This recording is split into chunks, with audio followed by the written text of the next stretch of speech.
Now, you're an auctioneer. Yeah. And I gather you love being an auctioneer. I do. Great. So, auction versus non-auction. Mm. You know, what's the preferred method? You know, in that sense, you know, from my personal opinion is, you know, you go auction. Yeah. You know, you're stimulating the marketplace, you're creating the urgency. You know, how do you see it from the auctioneer's hat? Three things. One is that if you're in a pro auction area and you're considering listing your home, then that's generally a good testament to go to auction, number one, because from the agent's perspective, us being at the door listening to the buyers, if it's predominantly auction, what we hear as agents, the buyers say to us, so why didn't they go auction? They say that they're very cynical to the agent and they start to question the vendor's motivation. So this got passed in, didn't it? Or what did it get passed? How long? It's been on the market a long time, hasn't it? They sort of expect that. So it's a bit like going with the flow. If predominantly in an area or a section of the market is predominantly, so your neighbours, for example, they went with an auction. Good reason to go an auction just on that, because people tend to be a bit like sheep and they follow everybody else. So if you go with the flow of something, so 60 or 70% of the marketplace is predominantly auction, go with auction because the agent's always going to be having to sell it back to the buyer. They have to sell that reason. So they say, oh no, it was always listed as a private sale, and you have to sell it all the time. Whereas if you're not selling it, that's principally number one. Number two, obviously, it brings the sale to a conclusion within a time frame, which the buyers want. That sort of time frame. Quite often we'll find a buyer will play second fiddle to a private sale to an auction campaign. What I mean by that, you list your home as a private sale, a competitor or within your own agency has got another auction property, and you speak to a buyer about your property that you're trying to sell, and they say to me, yeah, but if I miss out on that auction next weekend or the following weekend, then we might consider this property. And that's not what you want. You want yours to be a priority, and that's what that time frame really provides you. Be that priority, be that one that they want to miss out on, give them the opportunity to bid on yours. And even if it doesn't sell, which we're seeing the clearance rate come down a little bit at the minute, there's still emotions there to actually buy. So it might be going, well, yeah, but you don't know the Adelaide market, but I know the Melbourne market, and I know that at the moment we're hitting an auction clearance rate around about 61%, and that's still a pretty good market. But what we're seeing is that even though 61% of properties are selling, half of those 61%, so let's call it 30% of the marketplace, is selling through negotiation. And there's a lot of pressure and there's a lot of emotion on that buyer to come up with a premium for the price of the property in that auction time frame, even if it gets passed into them. So from your current position in the marketplace in Melbourne, yes, are you saying that the auction is stimulating the market? Yes. It's creating the urgency? Are we getting a lot of properties sold prior, which is what you're trying to actually do? It's often not sold on auction day. Yes. It can actually be sold after the hammer's been passed in, negotiation after it, or prior, because the right price has been there and the urgency has been created. Yes. Are you seeing that in your marketplace? We are. I'd say probably more 10% of the marketplace, because Melbourne's very pro-auction. So we're seeing a lot bigger area to cover than what Adelaide is. Absolutely. As well. Yeah. And we're a conservative nature in Melbourne, as I believe a lot of people in Adelaide are, which is good. I know we get your weather, but so it does give you an opportunity to sell one of three ways: either before auction, on the day of the auction, or shortly after. And it might be just the buyer needs a bit more timing. So, are you finding with auctions at the present moment, a lot of buyers not in a position to buy? How are you finding that with the new finance laws that have just come in with the preferred lending, which was as of the 1st of January? Yes. Has that affected auction clearance rates in your area? Yeah, it has to a certain degree, but I would say the buyers do need to get their finance in order.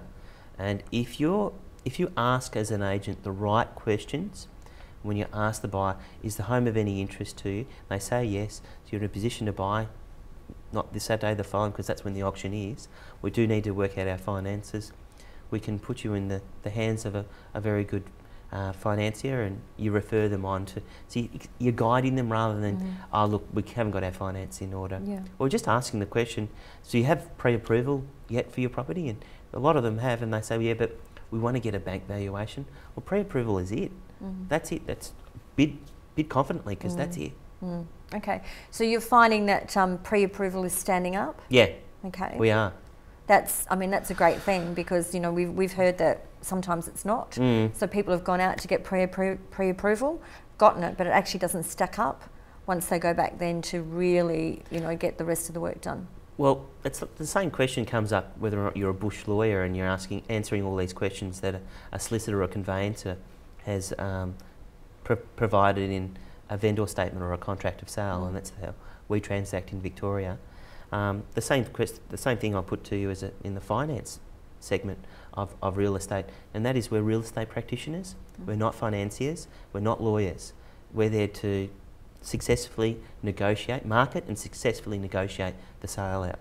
So I would, you know, being professional, I'd ask them to do their own due diligence, and we can't make a representation associated with finance. But if you've got the finance, you will find that, you know, if you've got pre-approval in writing, generally we would find that would stack up. And that's great, because obviously that just helps get, you know, the desired result and the right outcome for your vendor at the end of the day. And you walk away with 2 happy clients, not just one happy client. Yes.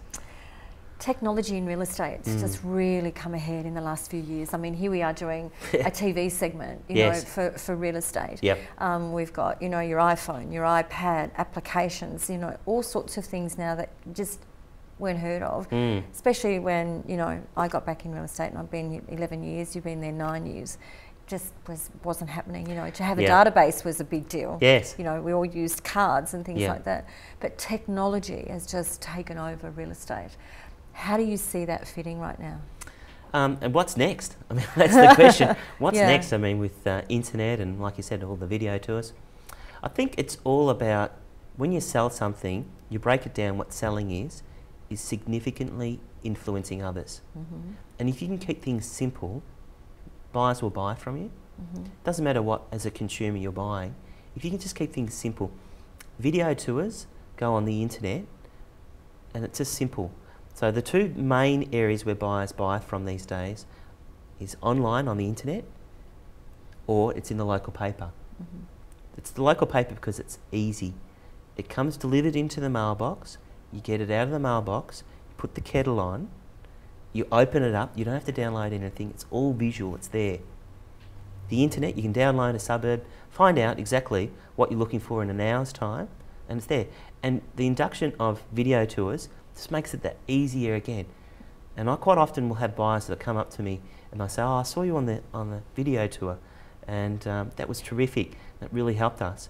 And a lot of it through the buying and understanding how the buying process happens. So our job is to significantly influence others as salespeople. That's what we do. And so through the buying service, during the buying process, you one of the final stages is justification. And so it might be the video tour is excellent, not just for the person buying it, but they may be relying on another party. A third party might be a mum or a dad, they might live interstate or overseas, and they can say, look, there's a video tour of the property, mum and dad, why don't you go and have a look at that? And they have a look and they go, yeah, that looks really good, that's a good one, honey. And then I've got that justification. Just like when you buy a pair of jeans, does this look good on me?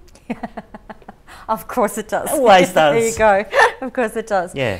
For communicating with clients, do you think with all the technology that we have now with SMS and email, yes, are we losing the personal touch? To some degree. I think that you can. I'm a bit old-fashioned in that regard, as in we are a people business, and what it's all about is connecting with people. But statistically, if you're between the ages of 18 to 38, so 18 to 38, if you're aged between that, you would prefer to deal online than any other medium. So you'd prefer, if it's that Y generation. It is. It is, isn't it? To give you an example, if there's a terrific result that we've just achieved, rather than ringing someone up and saying, listen, we just got this great result, if you think you're selling, it'll be good, I would text that person and they would appreciate that more than getting a phone call.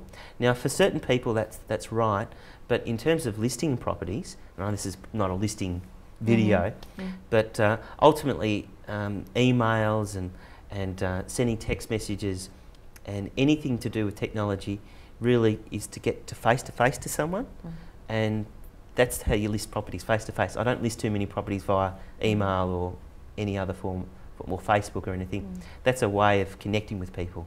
Absolutely.